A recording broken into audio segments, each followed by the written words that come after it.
to the Construction Big Breakfast, where we give you a hearty serving of insider tips and business strategies to help fuel your day so you can thrive in the construction industry. Now, here's your host. Hi everyone, thanks for tuning in. I'm Ben Pritchard, your host today, and welcome to this week's episode of the Construction Big Breakfast. Today we'll be diving into human-centric design, give a bit of background as to what that is, why it's different to traditional approaches, and my special guest for today's podcast, Emily, will tell us all about how she and Elementa are really leading the way with that. So welcome to the podcast, Emily. Can you give our listeners a little introduction to yourself, please? Yeah, of course. I am Emily Shearer. I work at Elementa Consulting. I am an associate principal there, and my bias is electrical engineering. I've been at Elementa for 13 years, so I'm well established in Elementa. Yeah. There you go, it's a sign of a good employer when you stick around that long. So. Exactly, yes. So Emily, it is great to have you on today. But obviously the first question before we dive into today's topic is, what did you have for breakfast? Well, I wouldn't be a good Scottish lass if I didn't have porridge for breakfast. So made traditionally with water, so yeah, all good. Oh, there you go, with water. So I had porridge, but mine was very much with milk and honey. So well, I'll say we won't delve into football or anything like that. Yes, exactly. Please don't. Human-centric design. So can you give us a sort of a quick sort of introduction into what does that really mean? From Elementa's background, we normally think that human-centric design is letting the human or the person that's going to be using that building to be at the forefront of our brain, to make sure that it's a pleasant environment for them to work in, to do their activities. It's very much putting them first, what they actually need in that building. So I mean, that's a sort of a great description of it, but I guess the challenge is not to you personally, but to us as an industry, is shouldn't we be doing that anyway? You would have thought so, but there are a lot of rules and regulations that you have to be mindful of when you are putting the client first, because there is, you've got to think about the environment and all the other statutory requirements that are out there. But we try and make it so that we're looking for the human, not just sticking with the guides and the British standards and things. So we try and look at them as a person rather than just a building. So how does the design process then differ in a human-centric design approach compared to the more traditional sort of design approach? We take it more. We get a lot of end user interfaces at the beginning of a project rather than just with the developer or the client. We try to get them involved in what they want in their final product. We also do lots of workshops and things, so we can give them the benefits and the disadvantages of what they think they would like. There's always a lot of opinions because every person is different. So for example, somebody would like a really bright light above their desk, but someone else would prefer to work in a more subtle environment. Mm-hmm. And it's just trying to get the flexibility, the ability for the human to actually control their surroundings. I think that's the main thing that we kind of think about.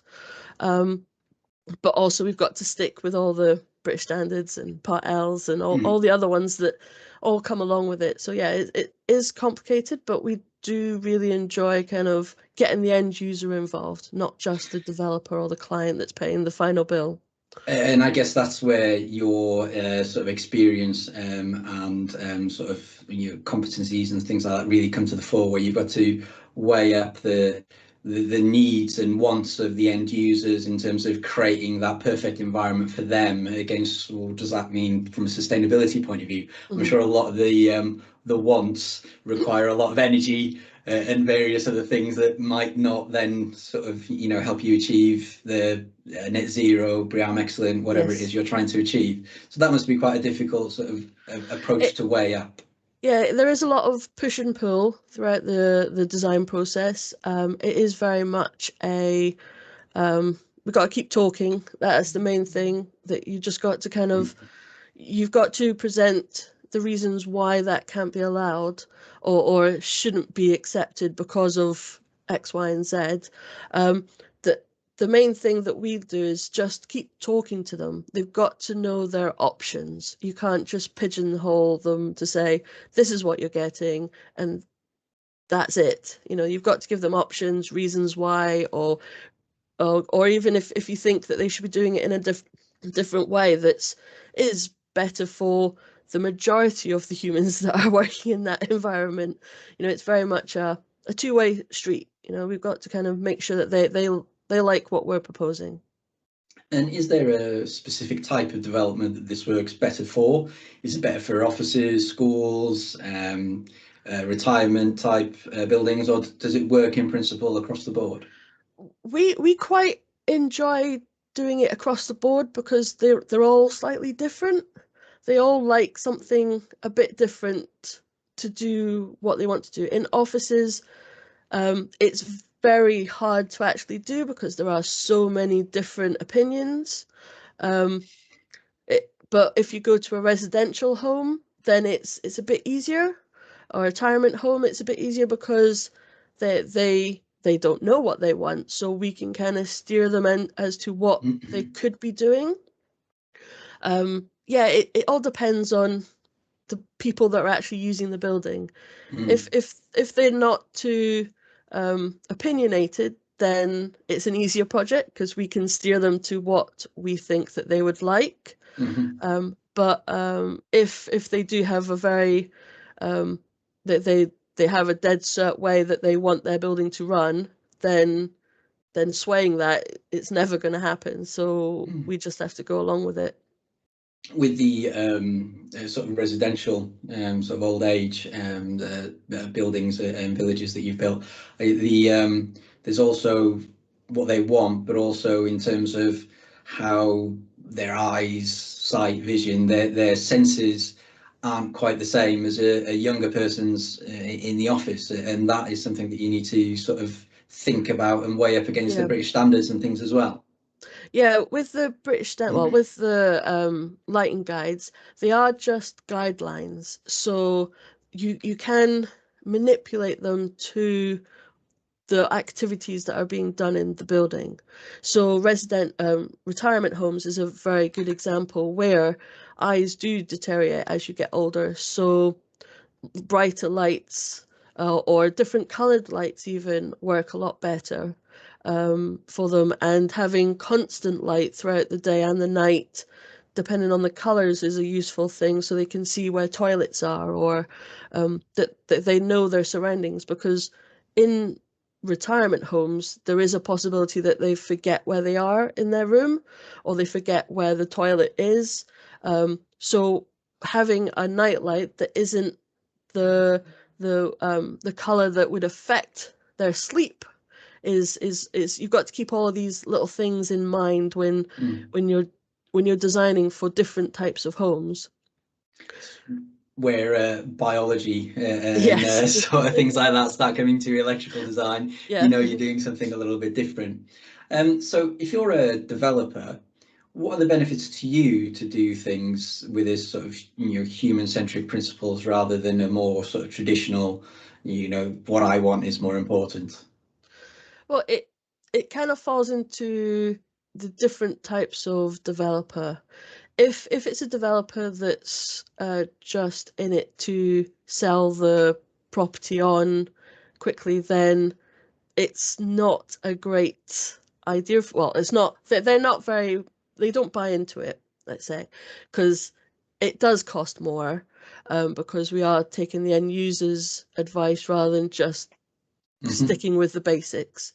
But if it's a developer that wants the wellness standards or anything that they can promote to get a great clientele into their building, then quite a lot of them do buy into it and do enjoy this additional aspect that they can sell on. But yeah, so it can work. But doesn't that, you're creating added value, you're creating a better space, and from a sort of an office perspective, if you as an individual are happy where you are, you're going to be more productive. Exactly, yeah. So from a developer's perspective, that means that you've got a more valuable asset, and you should be able to charge a higher rent maybe than something that hasn't considered these things. Exactly, yeah. So it's all about sellability of the product, and also if it's a dedicated office refurb for a manufacturer, yeah, the productivity of the person that's working in that environment is increased because they enjoy the environment. They're at the right temperature.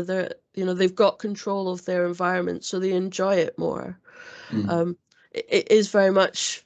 It does have a lot of benefits to office work. Yes. And is it easier as a sort of a process, or does it not matter as much if you're looking at new build against retrofit? It doesn't make too much of a difference. I'm just trying to think. With retrofit, you do have the constraints of the existing building and the services that may be coming into your tenanted space. With a new build, you have a bit more free reign because you're starting from scratch. But usually we can accommodate those restraints on allowing a human-centric design process. So do you, or are you seeing that this sort of human-centric end user sort of design, is that becoming more the norm? Yes, yeah, it is. It's very much they like to get the end users involved in choosing how they want to use their environment. If you give them the option, most of them would like to take it up and speak with the end users. Yeah, consult with them, get advice from them. Yeah.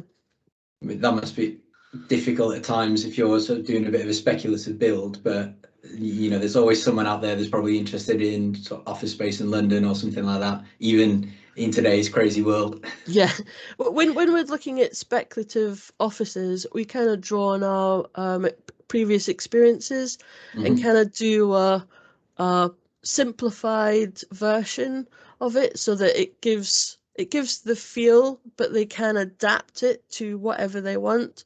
So it's all about putting in programmable lighting control, so and all DALI dimmable fittings, and so yes, there is the additional cost, but as I say, it comes with a price tag for them to sell on or put office rates up. So yeah. So a lot of it is about creating flexible space. Yeah. And a flexible environment. And is that the key thing, I guess, for you guys as, mechanical, electrical is your bag, as it were. So the environment that you create is sort of front and center of what you're asking and what you're then designing. Yeah. So we try and keep it as flexible as possible so that whether it's a breakout space or if it is a meeting room, then it can be changed or adapted to suit on a easier process going forwards rather than a strip out and completely redesign, because we are always conscious at Elementa the whole life cycle costs and items like that, where we don't want just everything to be stripped out and replaced. We want to use it in different ways, so we want to put a bit of longevity in the control side so that can happen. And have you've been looking at human-centric wellness and things like that for a number of years at Elementa. Are you using some of that principles in your own office as well, in your own space? Yes, we do quite a bit of the whole. We have a lot of controls in our office. We're in a tenanted space over at I work in the Oxford office. Okay. Not in the London one, so I don't know the London office that well. But the Oxford office is, yeah, it does have the ability to control your environment.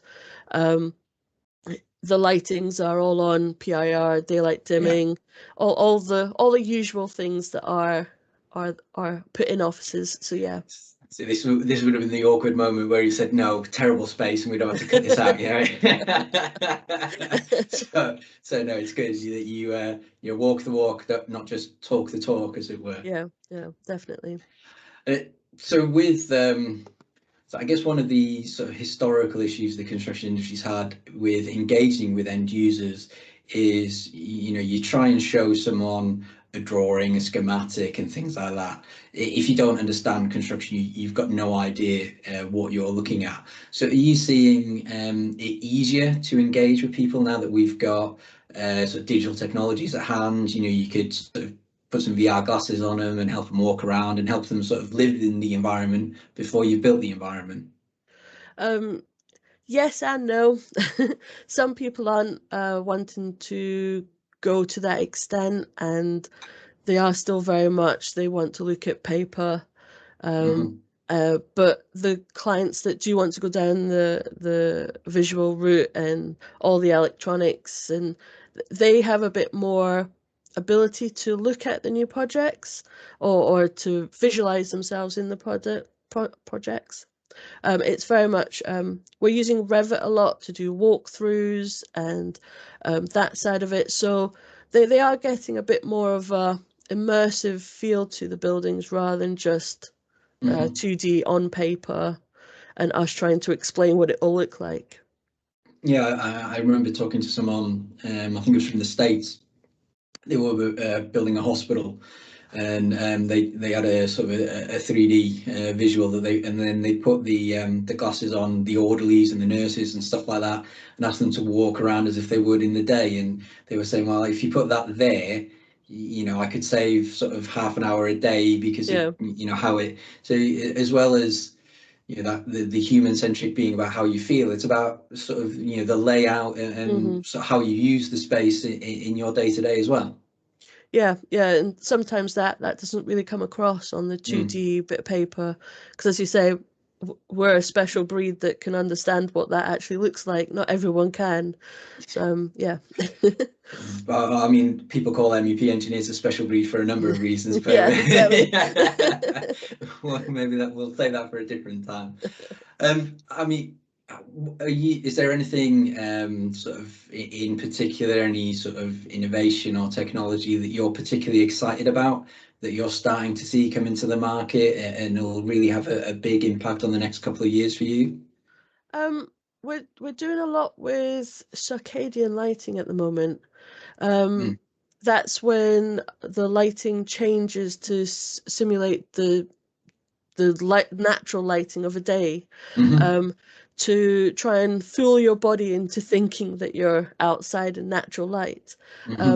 So we're doing quite a bit of that we've just recently done a basement GP surgery where there is no natural light. So by using these panels, it kind of gives the people that are in the building a sense that they can actually see out, because the windows, they're called windows, that the panes of LED screens kind of change color and they have clouds on them so that they can kind of feel like they can have a view outside. We've also done them on another project, we've done them in waiting rooms, so that where large crowds of patients or clientele would be sitting, to give them a view of kind of what it would be outside on a sunny day. So we are trying to put that into a lot more. It's not new technology, but since the coming of LEDs, it's a lot cheaper technology, so it's easier to install. What you're doing there, though, is, yes, the technology, like you say, is not new, but how you're using it, adapting it to work with the circadian rhythm, really sort of thinking about how the technology reacts to, or your brain chemistry reacts to the technology. I mean, that's a whole other step that, we've never really done as an industry en masse. Yes, yeah. It's very interesting to try and understand how the human body will interact with the information or the type of environment that we put in a building.